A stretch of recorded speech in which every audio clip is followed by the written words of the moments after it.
Yeremia pasal 29 ayat 1 sampai ayat yang ke-9.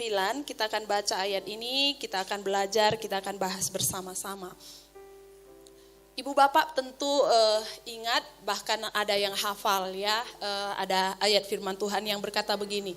Sebab aku tahu rancangan-rancangan yang ada padaku mengenai kamu, yaitu rancangan yang mendatangkan damai sejahtera, bukan rancangan kecelakaan, untuk memberikan kepadamu hari depan yang penuh pengharapan. Itu adalah ayat yang tercatat di kitab Yeremia pasal 29 ayat yang ke-11.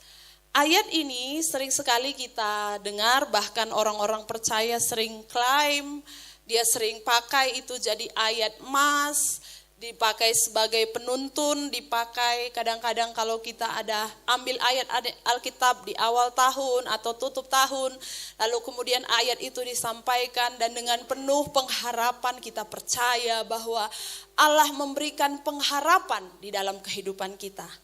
Tapi Bapak Ibu, tahukah kita dari mana ayat ini berasal? Ternyata latar belakang ayat ini adalah di mana bangsa Israel waktu itu ada di pembuangan. Jadi ayat itu terangkat ketika bangsa Israel ada dalam penderitaan. Ketika bangsa Israel sedang tidak baik-baik saja. Dan di sana Tuhan berkata, aku punya rancangan-rancangan yang membawa kebaikan kepadamu. Itu kata Tuhan. Yeremia pasal 29 ayat 1 dan ayat 9 dan ayat yang seterusnya. Itu kalau kita pelajari itu berasal dari Yeremia 1, 2, 3 dan seterusnya. Itu berbicara tentang bangsa Israel yang dulunya hidup luar biasa di tanah Kanaan. Bangsa Israel yang hidup di tanah yang melimpah susu dan madu, satu kali Tuhan izinkan mereka itu diangkut, dijadikan budak di Yerusalem dan di Asyur. Jadi kerajaan Israel di Alkitab, raja pertama namanya Saul, raja kedua namanya Daud, raja ketiga namanya Salomo. Dan setelah Salomo mewariskan kerajaan itu pada Rehabeam anaknya. Dan di zaman Rehabeam kerajaan Israel terpecah dua. Karena anaknya Salomo yang bernama Rehabeam itu memberikan kebijakan-kebijakan yang tidak bijaksana. Sehingga orang-orang Israel memberontak 10 suku. Sehingga dapat kita pelajari bahwa Israel itu bersatu hanya dalam 3 kerajaan pemerintahan. Hanya di Saul, di Daud, di Salomo, hanya itu. Setelah itu kerajaan itu terpecah 2, 10 itu disebut kerajaan utara. Nah, sedikit kita belajar ya, kerajaan utara dia buat ibu kotanya Samaria dan rajanya namanya Yerobeam. Lalu ada satu kerajaan lagi namanya kerajaan selatan. Kerajaan ini ibu kotanya Yerusalem. Ini ada 2 suku, rajanya Rehabeam. Begitulah terus kalau Bapak Ibu baca di raja-raja ya. Ada raja ini berganti, raja ini berganti, raja ini berganti, raja ini berganti. Dan sepanjang begitu banyak raja-raja yang memerintah di kedua kerajaan tadi, kerajaan Israel yang sudah terpecah tadi, ternyata kerajaan Yehuda dan kerajaan Israel itu dua-duanya sering menyakiti hati Tuhan. Jadi saya mau katakan bahwa satu-satunya alasan Tuhan tidak menepati janjinya hanya karena ketidaktaatan kita sebagai orang yang ada di pihak perjanjian. Tidak ada alasan Tuhan untuk tidak menepati janji kecuali ketidaktaatan kita kepada Tuhan. Tapi lebih tepatnya saya mau katakan bukan Tuhan tidak tepat janji. Lebih tepatnya kita akan belajar hari ini di Yeremia pasal 29. Ternyata lebih tepatnya Tuhan sedang memberikan pembentukan kepada bangsa Israel. Sehingga kerajaan Yehuda yang dua suku tadi, kerajaan selatan itu disebut Yehuda, kerajaan utara disebut Israel. Dibuang ke Babel. Kalau kerajaan utara tadi, Israel tadi yang 10 suku dibuang ke Asyur. Dan Yeremia pasal 29 itu mencatat kehidupan bangsa Israel yang 2 suku. Nanti kita baca ya, dibuang dari Yerusalem ke Babel. Ternyata di sana Tuhan sedang memerintah mereka, mengajar mereka, membentuk mereka lagi supaya menjadi generasi-generasi yang lebih kuat, generasi-generasi yang imannya tidak bobrok, generasi-generasi yang kuat menghadapi situasi keadaan ilah-ilah di zaman itu sehingga mereka ada di pembuangan di Babel. Salah satu ayat saya mau angkat Yeremia 2 ayat 11. Yeremia 2 ayat 11 firman Tuhan berkata begini. Pernahkah suatu bangsa menukarkan Allahnya sekalipun itu bukan Allah? Tuhan tanya sama orang Israel. Dia bilang begini. Pernahkah suatu bangsa, pernahkin idah dulit sada bangsa, tukar kena di batana sekali peela di bata. Pernahkah suatu bangsa menukarkan Allahnya sekalipun itu bukan Allah? Jawabannya tentu tidak. Tapi apa yang disambung? Tetapi umatku menukarkan kemuliaannya dengan apa yang tidak berguna. Itulah Israel. Makanya Tuhan buang mereka. Jadikan mereka tawanan. Tepatnya membentuk mereka lagi. Berapa lama? 70 tahun. Sungguh satu waktu yang tidak singkat. 70 tahun itu satu waktu yang cukup panjang. Tapi itu dilakukan Tuhan, itu bukti kasih Tuhan menempa mereka lagi, membentuk mereka supaya menjadi semakin siap untuk menjadi satu bangsa pilihan Tuhan yang kelak bisa menjadi berkat buat seluruh dunia ini. Jadi pembuangan Israel ke Babel adalah satu bentuk pembentukan Tuhan terhadap mereka. Dan kadang-kadang pembentukan itu juga Tuhan izinkan terjadi dalam hidup kita. Bukan bukti ketidaksetiaan Tuhan, tetapi bukti Tuhan mengasihi kita, Dia bentuk kita. Kadang sakit penyakit jadi pembentukan kita, supaya kita banyak berdoa, supaya kita banyak lipat kaki dan lipat tangan memohon pertolongan Tuhan. Kadang-kadang sulit ekonomi, pembentukan kita. Karena dengan sulit ekonomi kita tahu tidak ada yang bisa diharapkan di dunia ini kecuali pada Tuhan. Jalur keluarga sudah ditempuh. Jalur lewat bos sudah ditempuh. Tapi semua mental tidak ada yang bisa menolong. Ada satu jalur yang tidak pernah bisa ditop oleh apapun, jalur langit. Tempuhlah jalur langit. Minta sama Tuhan. Kadang anak-anak pembentuk kita. Anak-anak kadang maunya banyak, kadang-kadang suka protes. Supaya kita tidak menjadi sombong karena semuanya ada lengkap dalam hidup kita. Kita menjadi sombong tapi tidak, anak-anak itu menjadi pembentuk kita. Kadang pembentuk kita pasangan, suami atau istri kita. Dulu sebelum menikah, suami atau istri tidak pernah kita tahu dia punya sifat seperti itu. Tapi setelah menikah, sepertinya ada bertambah-tambah sifat-sifat yang perlu kita pahami sehingga selalu membentuk kita. Dan selalu harus terus belajar dalam firman Tuhan. Kadang-kadang pembentuk kita tetangga. Ada kamu di sini tetangga Anda yang suka membentuk? Kita berdoa, Tuhan pindahkan saja kampungnya Tuhan. Sampai waktunya Tuhan gak dipindah. Untuk apa? Membentuk kita. Setiap kali buka pintu, tetanggaku bisa jadi pembentuk kita. Kadang pembentuk kita atasan, bos kita. Kadang-kadang gak menentu, hari ini A benar, besok B yang benar. Sehingga kita harus setiap hari mohon kepada Tuhan, benar-benar hikmat dari Tuhan untuk menghadapi atasan kita yang sedemikian. Itu pembentuk kita. Kadang-kadang supir angkot pun bisa jadi pembentuk kita. Bisa. Setiap kasih balik sama kita selalu yang koyak. Pasti dia gak komplain. Jadi dia kasih yang koyak, dia yang koyak. Kemarin aku naik, koyak juga. Ini naik, koyak juga. Karena dia tahu kalau kasih ke yang lain ngamuk. Kalau kasih ke kita, kita tenang aja, santuy aja.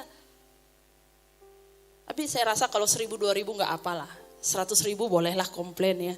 Kalau 1.000, gua banmuing. Semua orang lihat rupanya 1.000 yang mau dipermasalahkan ya. Ada pembentuk kita, saya rasa lebih tepatnya itu bukti kasih Tuhan untuk membentuk kita, mengajar kita semakin kuat, semakin kokoh, semakin berakar di dalam Tuhan. Kita baca Yeremia pasal 29 ayat 1. Beginilah bunyi surat yang dikirim oleh Nabi Yeremia dari Yerusalem kepada tua-tua di antara orang buangan, kepada imam-imam, kepada nabi-nabi dan kepada seluruh rakyat yang telah diangkut ke dalam pembuangan oleh Nebukadnezar dari Yerusalem ke Babel. Jadi ini khusus kepada orang yang dari Yerusalem ya. Itu terjadi ayat 2. Itu terjadi sesudah Raja Yekonya beserta ibu suri, pegawai-pegawai istana, pemuka-pemuka Yehuda dan Yerusalem, tukang dan pandai besi telah keluar dari Yerusalem. Surat itu dikirim dengan perantaraan Elasa bin Safan dan Gemaria bin Hilkia yang diutus oleh Zedekia Raja Yehuda ke Babel kepada Nebukadnezar Raja Babel. Bunyinya, inilah surat itu. Beginilah firman Tuhan semesta alam Allah Israel kepada semua orang buangan yang diangkut ke dalam pembuangan dari Yerusalem ke Babel.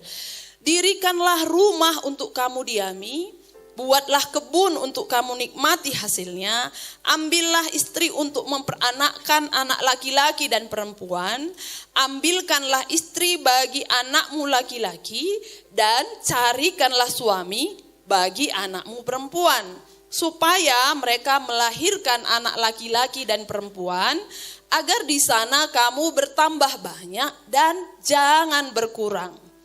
Usahakanlah kesejahteraan kota kemana kamu aku buang. Dan berdoalah untuk kota itu kepada Tuhan, sebab kesejahteraannya adalah kesejahteraanmu. Sungguh beginilah firman Tuhan semesta alam Allah Israel, janganlah kamu diperdayakan oleh nabi-nabimu yang ada di tengah-tengahmu dan oleh juru-juru tenungmu, dan janganlah kamu dengarkan mimpi-mimpi yang mereka mimpikan. Sebab mereka bernubuat palsu kepadamu demi namaku, aku tidak mengutus mereka, demikianlah firman Tuhan. Jadi di pembentukan, di pembuangan, di Babel, orang Yehuda, saya sebut saja orang Israel ya. Orang Israel di sana ternyata dibentuk Tuhan, diproses Tuhan. Tetapi walaupun di dalam keadaan sebagai budak, orang Israel itu dituntut Tuhan untuk tetap bisa menjadi berkat, mengalami sejahtera dari Tuhan. Sulit bagi seorang budak untuk bisa bersuka cita. Sulit bagi seorang budak untuk hidup leluasa.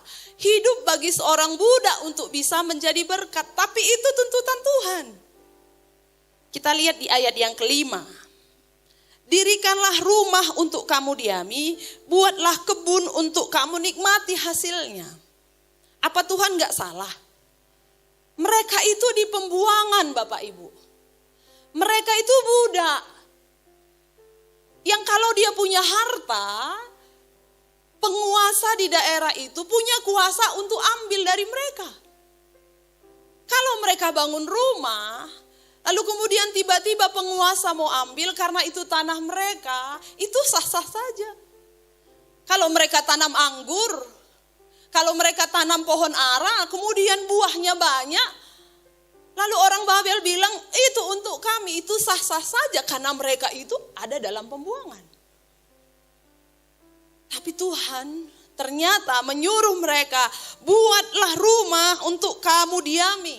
Bangun rumahmu, bangun ladangmu, bekerjalah sebaik-baiknya. Tidak ada alasan kamu ada di mana, pekerjaanmu apa, untuk kamu bermalas-malasan. Bekerjalah sebaik-baiknya. Itu yang dibilang Tuhan pada orang Israel. Dan kepada kita juga hari ini. Apapun pekerjaan kita, dimanapun kita bekerja, jangan menjadi alasan untuk berkeluh kesah. Tapi firman Tuhan bilang, dalam keadaan dimanapun bekerjalah dengan baik. Berstatus budak pun orang Israel, Tuhan tuntut bekerja dengan baik. Jangan berkeluh kesah dengan pekerjaan kita. Ya, jangan berkeluh kesah, karena kalau kita bekerja dengan berkeluh kesah itu akan jauh lebih berat daripada kita bekerja dengan mengucap syukur. Apa pekerjaan di dunia ini menurut saudara yang paling enak? Cobalah, silahkan kita menghayal, silahkan kita memberikan pendapat. Menurut Bapak Ibu, pekerjaan apa yang paling enak di dunia ini? Apa menurut Ndo? Tidur? Enggak. Coba kalau kamu kusuruh tidur sebulan, kubiayai hidupmu, tidur aja. Mau kam? Enggak. Makanya kadang-kadang kita lihat gini, enak kali hidupnya ya makan tidur. Makan tidur enggak enak. Enak kali dia polisi ya. Minggu lalu kita dengar, Om khotbah beberapa orang polisi bunuh diri. Ternyata pekerjaan sebagai polisi juga tidak menjamin bahwa itu enak. Apa pekerjaan yang paling enak? Manajer. Mungkin paling pusing memikirkan bawahan-bawahan yang sulit diatur. Apa paling enak? Pendeta. Belum tentu, kalau nggak mengucap syukur melihat jemaat juga banyak pergumulannya kepada Tuhan. Apa yang paling enak? Supir. Naik sewa, turun sewa langsung dapat duit. Nggak juga. Kalau kita tanya, mereka juga punya keluhan. Beberapa hari lalu saya duduk di depan pagi hari, saya perhatikan semua jemaat yang lewat lalu lalang bekerja. Saya lihat Mama Bastian. Mama Bastian kerjanya bangun pagi duduk di tokonya, sampai sore nggak kemana-mana. Terus saya lihat lagi jemaat ke ladang, dia bawa cangkolnya. Mama Sianu itu pergi ke ladang, dia bawa cangkolnya, nanti sore udah pulang. Terus saya lihat mobil menara, saya nggak tahu abang siapa yang bawa. Abang ini bawa mobil. Terus saya mulai berpikir begini, pekerjaan mana yang paling enak ya? Mak Bastian kali ya, dia duduk-duduk enak saja. Kalau ditanya Mak Bastian, aku rasa aku lebih baiklah keluar sekali-sekali pikirnya. Waktu ku lihat yang kerja, enak ya ke ladangnya. Dia pergi ke ladang, sore-sore udah dapat upah. Sampai di rumah, dia bisa cengkrama dengan anaknya, beli goreng pisang. Udah itu cerita. Mungkin lebih enak lah abang yang bawa menara, mobil menara. Dia pergi cuma bawa mobil, gak usah berpikir ini itu, nanti pulang terima dengan senang hati. Itu semua tergantung pada kita, Bapak Ibu. Tergantung pada pribadi kita.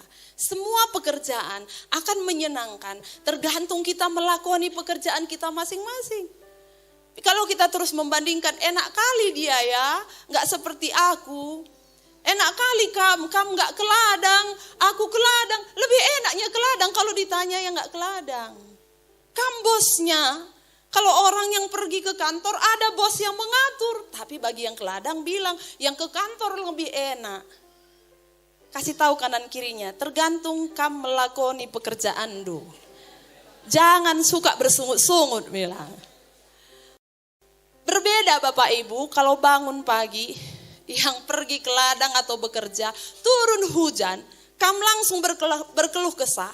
Itu berbeda dengan waktu kamu pergi bekerja, dengan bersyukur walaupun hujan.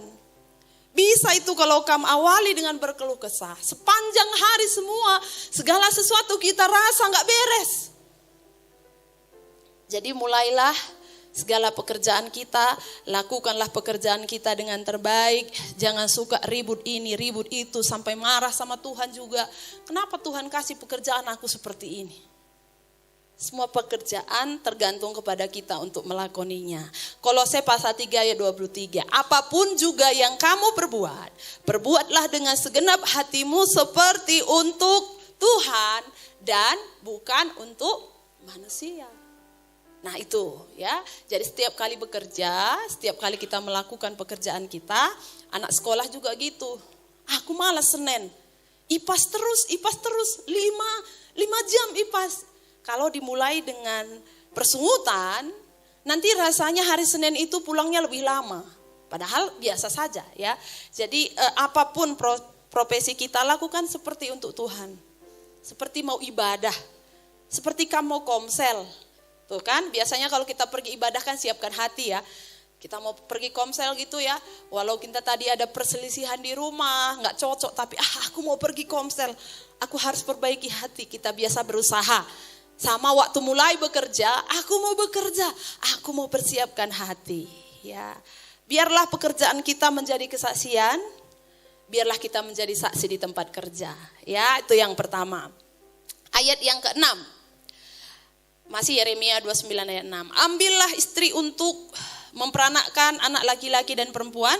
Ambilkanlah istri bagi anakmu laki-laki dan carikanlah suami bagi anakmu perempuan. Supaya mereka melahirkan anak laki-laki dan perempuan. Dan di sana jumlahmu bertambah dan jangan berkurang. Bapak Ibu yang kedua, teruslah pelihara keluarga kita ya. Bentuk pemeliharaan kepada keluarga, kalau kita memelihara keluarga, itu mendatangkan sejahtera pada kita, juga bagi orang.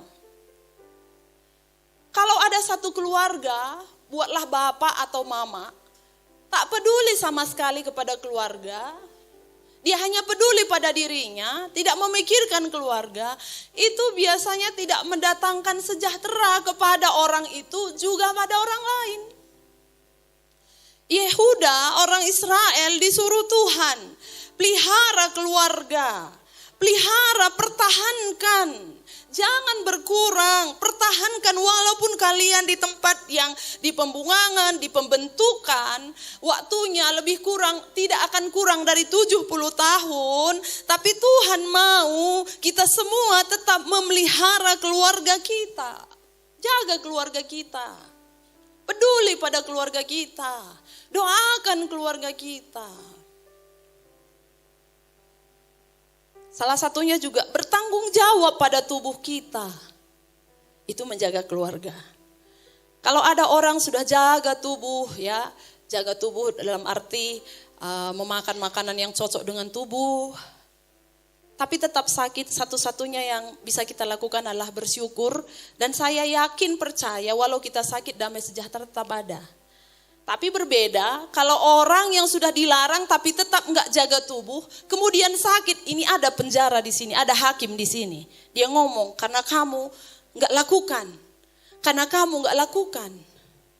Karena kamu tidak menguasai diri. Nah, ada hakimnya di sini. Hakim ini enggak bisa dibohongi, ngomong terus. Enggak mungkin kita sejahtera kalau ada hakim di sini yang terus ngomong, menuduh. Bertanggung jawab terhadap finansial keluarga kita.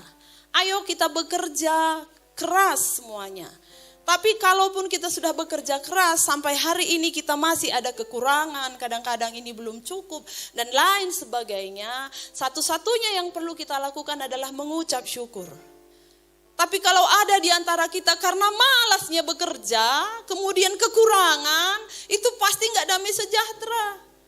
Cerita pun di komsel, teman komsel bilang, itu lagi. Rahin kisah, mengeluh kata teman kita, gak mendatangkan damai sejahtera. Tapi kalau orang yang melakukannya dengan baik, itu pasti dekat dengan kita pun kita sejahtera. Lid kalak si dahina medem saja rumah. Cigere medaya nenanakan lalit laos aku kedai medem kaya. Ulihika aku kedai kaya. Saya rasa tukang kedai pun enggak sejahtera dia datang bolak-balik. Iya betul itu. Lebih sejahtera tukang kedai itu yang datang berkunjung ke kedai itu orang yang rajin bekerja. Siap dia pulang dari ladang datang ke kedai, senang tukang kedai. Payo kan doe. Payo. Kenapa? Karena memang orang yang rajin itu membawa sejahtera. Tapi kalau malas ada auranya tersendiri yang gak bisa dibilang. Saya pun gak bisa contohkan seperti apa. Kalau ada orang malas sekali, datang pun pesta-pesta duduk dekat kita, lain auranya. Kenapa? Karena nggak melakukan apa yang seharusnya dia lakukan. Nggak memelihara keluarganya, memelihara bertanggung jawab terhadap anak kita. Jangan selalu tuntut gereja yang mengajar. Guru sekolah minggu yang mengajar. Berapa jam anak sekolah minggu kita ada di gereja? Paling lama 2 jam. Pujian dan penyembahan dan dengar firman. Sisanya dia di mana? Ada sama kita. Ajar anak kita baca firman Tuhan, Bapak Ibu. Ajar anak kita untuk melakukan firman Tuhan. Sampai kapan kita bisa menjaga anak kita mencukupi segala kebutuhannya? Terbatas. Tapi firman Tuhan tidak terbatas. Itu bisa tetap menjaga anak kita, mengarahkan anak kita, memberikan iman, kekuatan kepada anak kita. Kami pun selalu begitu. Saya rasa cukup capek mulutku ini untuk mengingatkan anakku, baca Alkitab setiap hari. Ku bilang pun tiap hari, belum tentu dibacanya. Selalu ku bilang setiap bangun yang pertama ku tanya, bukan ku tanya mimpi apa kamu anakku, enggak pernah ku tanya. Ku tanya, sudah berdoa? Belum mak, duduk dulu, berdoa dulu. Atau kalau sudah turun dari loteng, berdoa di kursi sini. Karena aku tahu cuman itu yang bisa aku kerjakan untuk memelihara mereka. Karena mereka kalau ada di luar, aku itu tidak bisa melihat mereka, tak bisa menjaga mereka. Firman Tuhan bisa. Memelihara keluarga sama dengan waktu menegur pasangan kita, kalau dia sudah berbelok ke kiri atau ke kanan. Siapa yang lebih tahu kita kalau bukan suami atau istri kita? Saya rasa itulah yang paling dekat. Saya rasa sayalah yang paling tahu suami saya. Enggak marah aku pun katanya, cara berdirinya pun udah aku tahu. Itu marah atau enggak. Kenapa? Aku udah kenal. Senang aku pun katanya, cara menerimanya aku tahu itu senang atau tidak. Jadi kalau kita tahu pasangan kita sudah berbelok ke kiri atau ke kanan, Bapak Ibu tugas kita itu mengarahkan suami atau istri kita. Jangan gitu. Firman Tuhan gak izinkan kita seperti itu. Kalau suami kita mungkin terlalu capek berpikir atau istri kita berpikir dalam tentang suatu masalah, dia dalami sekali sampai mungkin kelelahan untuk berpikir. Tugas kita jangan begitu. Tuhan kan berjanji akan memberikan kita jalan keluar. Itu tugas kita Bapak Ibu. Ya, jadi memelihara itu tugas kita masing-masing. Memelihara keluarga, memelihara anak, memelihara suami istri pasangan kita. Nah, yang terakhir ayat yang ke-7. Usahakanlah kesejahteraan kota kemana kamu aku buang, dan berdoalah untuk kota itu kepada Tuhan, sebab kesejahteraannya adalah kesejahteraanmu. Ini poin yang ketiga. Kesejahteraan Laugende ini dipengaruhi oleh kita. Jangan kira kita ada di Laugende ini tidak berpengaruh apa-apa. Bagian kita seperti Yeremia bilang, walau kamu di Babel, doakan Babel ini. Walau kamu cuma ngungsi di situ, satu kali kamu akan kembali ke kampungmu. Ini bukan tempatmu. Tapi walau ini bukan milikmu, kalau sekarang kamu ada di sana, lihatlah Tuhan itu begitu dahsyat. Dia bilang, doakan kesejahteraan kotamu, karena kalau kotamu sejahtera, sejahtera kamu. Doakan Laugende ini, karena kalau Laugende ini sejahtera, sejahteralah kita. Doakan Tanah Karo ini, doakan bupati kita, karena kalau mereka takut Tuhan, sejahteralah kita. Jadi jangan lupa Bapak Ibu, berdoa juga buat kesejahteraan Laugende ini. Setelah saudara berdoa untuk kepentingan kita masing-masing, doakan kepala desa. Walau kita tidak kenal, tidak ada hubungan darah, mungkin dia juga tidak kenal kita, tapi firman lo yang ngajar kita. Firman yang menuntun kita, doakan. Karena kalau Laugende ini sejahtera, orangnya baik-baik, orangnya ramah, tidak ada yang mencuri, tidak ada yang mabuk, tidak ada yang pukul-pukulan, kita pun sejahtera. Tapi kalau di dalamnya ada banyak orang mabuk, ada yang pukul-pukulan, kita pun gak tenang. Malam-malam ribut di sana, penggerebekan di sana. Bukankah kita juga ikut tidak tenang? Itu makanya sering sekali di gereja kita belajar, ayo doakan bangsa dan negara. Itu firman Tuhan yang ngajar kita. Kalau mau sejahtera, dimanapun kamu ada, doakan. Mungkin Bapak Ibu di sini ada anak-anak kami yang tinggal di sini ngontrak, kerja di kebun bunga. Mungkin target cuma setahun, 2 tahun. Tapi selama ada di sini, firman Tuhan ajar kita, doakan. Doakan. Saya nggak bisa bayangkan kalau setiap hari seluruh jemaat ini berdoa buat Logenda ini. Saya nggak bisa bayangkan bagaimana hadirat Tuhan dan bagaimana ada banyak orang-orang yang bertobat di sana sini. Kalau setiap hari seluruh jemaat ini saja berdoa, mengangkat tangan, mengangkat hati kepada Tuhan, berseru Tuhan, tolong Logenda ini. Sebab bagi Tuhan tidak ada sesuatu yang mustahil. Kalau kita berseru kepada Tuhan, berharap pada Tuhan, inilah salah satu bagian kita. Supaya kita sejahtera di Logenda ini, doakan terus. Doakan kepala desa, pemerintahan, doakan orang-orang yang ada di desa. Tidak sebut satu persatu, tidak masalah. Tuhan, aku berdoa buat Logenda ini. Berdoa buat tanah yang ada. Kami mematahkan semua kuasa-kuasa iblis. Mungkin ada orang yang berusaha untuk merusak generasi kita dengan menjual narkoba. Dengan doa kita hati mereka terbuka dan mereka berhenti, tidak, aku gak mau rusak anak Logenda ini. Bukankah itu luar biasa? Kita pagari dengan doa kita sejahterakan dengan doa kita. Saya mau kasih satu contoh untuk menutup khotbah saya hari ini. Mungkin ada orang bilang begini, gimana mungkin tante saya bisa sejahtera, bisa senang kalau uang saya gak ada, gitu ya.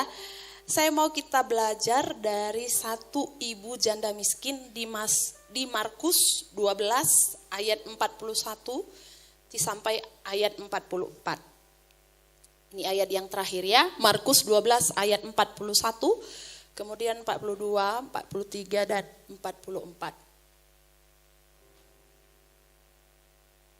Boleh ya. Pada suatu kali Yesus duduk menghadapi peti persembahan. Jadi ini maksudnya menghadapi itu duduk dekat ya. Jadi kalau ini duduk tempat persembahan, Yesus itu di sini dia duduk, dia dekat gitu ya. Dan memperhatikan bagaimana orang banyak memasukkan uang ke dalam peti itu. Jadi Tuhan lihat semua orang yang kasih persembahan, banyak orang kaya memberi jumlah yang besar. Ya, ayat 42. Lalu datanglah seorang janda yang miskin dan ia memasukkan 2 peser, yaitu 1 duit. 43. Maka dipanggilnya murid-muridnya dan berkata kepada mereka, aku berkata kepadamu, sesungguhnya janda miskin ini memberi lebih banyak daripada semua orang yang memasukkan uang ke dalam peti persembahan. Ayat 44, sebab mereka semua memberi dari kelimpahannya, tetapi janda ini memberi dari kekurangannya, semua yang ada padanya, yaitu seluruh nafkahnya. Firman aja catat dia miskin. Kalau udah firman bilang miskin, pasti miskin. Bilang dia janda miskin, persembahannya itu kalau bahasa Karo bilang, sen sikiti. Nah, berarti kalau sekarang uang paling kecil tuh 100 rupiah masih laku di Indomaret ya, 100. Mungkin gopek lah kita buat ya. Kalau di sini mungkin gopek, mungkin kalau perisa tas-tas kita paling kecil tuh gopek. Saya nggak pernah lihat tuh anak-anak Tuhan jemaat di tempat ini persembahannya 100 rupiah. Atau gopek pun nggak pernah lagi kulihat. Berarti kita lebih kaya dari orang janda miskin ini. Tapi Tuhan puji ibu janda ini. Tuhan sampai bawa murid-murid, dia bilang mari sini dulu. Kamu lihat ya kata Tuhan. Ini ibu janda ini persembahannya paling banyak. Karena apa? Dia memberi dari kekurangannya, dari kemiskinannya. Jadi sebenarnya dialah orang yang paling diberkati. Saya rasa tidak ada orang yang bisa memberi dalam seluruh hidupnya, memberi dengan seluruh yang ada padanya, kalau tidak diawali dengan yang namanya damai sejahtera. Kalau tidak diawali dengan yang namanya sukacita. Kalau tidak diawali yang namanya kesungguhan kepada Tuhan. Mereka memberi, yang banyak tadi juga memberi. Tapi kata Tuhan, mereka memberi dari kelimpahannya. Mungkin gak seberapa dengan apa yang mereka punya. Mereka punya 10 juta, mereka kasih 100.000. Kata Tuhan gak seberapa. Ibu ini punya gopek, tapi semuanya dia kasih. Saya pikir begini, ukuran untuk damai sejahtera itu bukanlah ada 2 atau tidak ada mobil kita. Bukan itu. Tergantung sekarang balik ke hati. Ukuran damai sejahtera, sukacita itu tidak tergantung kepada ada atau tidak ladang kita atau rumah kita. Tergantung kepada hati. Ukuran damai sejahtera itu adalah bagaimana kita mensyukuri semua yang Tuhan berikan bagi kita. Semua kita ada dalam pembentukan yang berbeda-beda. Semua kita setiap hari ada dalam pembentukan yang lain satu dengan yang lain. Sesuai kebutuhan kita. Saya percaya Tuhan itu tidak akan pernah salah membentuk. Dan proses membentuk kita itu cocok paling tepat untuk kita masing-masing. Untuk membentuk kita satu pribadi yang makin tangguh. Bagaimana cara kita menerima dan menyikapi, melakoni itu semua, itu tergantung kepada hidup kita. Jadi Bapak Ibu Saudara, tidak alasan untuk tidak berdamai sejahtera, karena ukuran damai sejahtera tidak pada materi. Tidak ada alasan untuk tidak bersukacita, karena ukuran sukacita tidak pada kuat dan lemah tubuh. Tidak alasan untuk tidak sukacita, karena alasan sukacita itu tidak pada kita sedang dalam kesulitan atau sedang dalam masa kejayaan. Biarlah pembuangan di Israel itu mendatangkan sejahtera bagi mereka dan itu yang Tuhan kerjakan. Bagi kita biarlah kesulitan itu mendatangkan kemuliaan pada Tuhan. Biarlah kesakitan yang sedang kita hadapi itu mendatangkan kidung pujian kepada Tuhan. Kita bisa tambah deretan-deretan yang lain. Biarlah hari ini tidak ada uang untuk uang sekolah SPP anak besok mendatangkan kesaksian yang besar kemudian hari kelak. Biarlah hari ini ada masalah kita yang sulit untuk diselesaikan itu, satu kali itu menjadi berkat buat jemaat ini. Biarlah kondisi-kondisi yang lain yang mungkin saudara hadapi, saudara bisa panjangkan. Apapun pembentukan yang saudara hadapi hari ini, lakukan seperti firman Tuhan. Biarlah ini akan membawa damai sejahtera balik kepada hati kita masing-masing. Biarlah firman Tuhan hari ini menegur kita kembali, menguatkan, menghibur kita sekalian. Dimanapun kita berada, ayolah bekerja dengan baik, jadi pekerja yang baik. Keluarga kita biarlah kiranya kita pelihara dan biarlah kita mengusahakan kesejahteraan desa kita, mengusahakan kesejahteraan kota kita.